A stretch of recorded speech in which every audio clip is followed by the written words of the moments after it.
Alright, so I guess this is an update on the Wondermega MIDI player, which I am tentatively calling Wonder Sequencer, and kind of pulling my hair out. So this video is half an update and half of notes for myself to rewatch when I pick this back up because I need a break. So the story so far, there is a MIDI port on the back of the Model 1 Wondermega. The only software that uses it is undumped and extremely rare. We didn't really know how to access the port till I did some reverse engineering and figured it out. Woo. And of course, the next logical step was write a MIDI playback application for it. So did some initial work on that. Forgot about it for a while, and I picked it back up recently. Did a little work on the UI for it. And the playback was never perfect. It was always a little bit slow. I could never really entirely figure out why. I mean, I figured out some things in recent work, and I've refined it a little bit. It's still not up to speed. As a matter of fact, right now it's even slower due to some timing tests I'm doing. On that note, let's go ahead and give it a run here, provided it loads. My poor Wondermega is getting old. Hey, it loaded. Alright, let's load the only file on here. So the three debug bits of text there in the middle. The left is just there's one register on the sub CPU side that will issue an interrupt, specifically interrupt level 3 on a certain timing interval, which you can set programmatically. The base interval is 30.72 microseconds. And then you can change the interval by 1, 2, 3, 4, whatever value you set, to issue an interrupt every 30.72 microseconds times the number you set.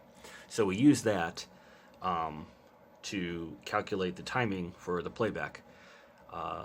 So the way MIDI works is it specifies the number of microseconds per tick, and then the number of ticks per beat, and you divide that and you get the number of microseconds per tick, and then you can use that to figure out how many of these interrupt intervals you need to do to issue one tick. I don't know, it's pretty basic math. It shouldn't be this hard. Anyway, so it's loaded. If we play it here, so the debug test, sorry, the debug text, the one here on the left, is the register, the interval that I was talking about. How many 30.72 microsecond intervals to wait before the interrupt is issued. The one in the middle is, well, the two on the right are counters of 1 second, like just one normal second. That will count it from 0, add 1 every second. The one in the middle, the second is calculated by that 30.72 microsecond interval on the sub side, whereas on the right is calculated on the main side, basically every 60 frames, because it updates 60 frames a second. Every 60 frames is 1 second.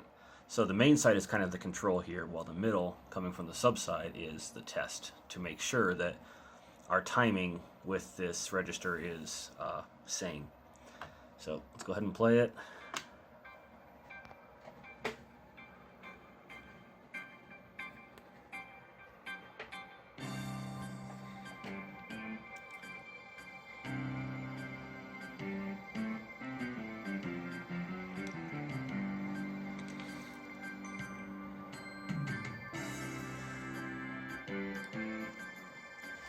So some things to note here. First of all, anyone who's heard Kenyon.mid before knows this is playing way too slowly. But our second counters here, don't forget on the right, that's set by V blank on the main side, so every 60 frames it updates 1 second. Whereas in the middle here, that 1 second count is calculated from the 30.72 microsecond interval from the gate array register. And as you can see, it's a little bit behind. It's pretty close, but as it goes on and on, it drifts a little bit. So clearly something in the timing is not quite right on the sub side, and of course that's the key to getting the MIDI playback timing correct. I don't know. I've I've been playing with it nearly nonstop for the last few days and haven't really gotten anywhere. No huge enlightenments that suddenly made sense and things suddenly worked. So I'm just gonna stop for a while. When I come back to it, I don't know. I may give up on the using that register, the timer register, because first of all, it's not supported well in any emulators at all. That's why part of why this test exists here, so I can test it on hardware. I think none of the commercial games actually use that register, so none of the emulator spotters support it perfectly. Anyway, I don't know. I'm kind of rambling now, so when I come back to this, maybe I'll try a different method. Maybe I'll try just using the CPU itself as a timer.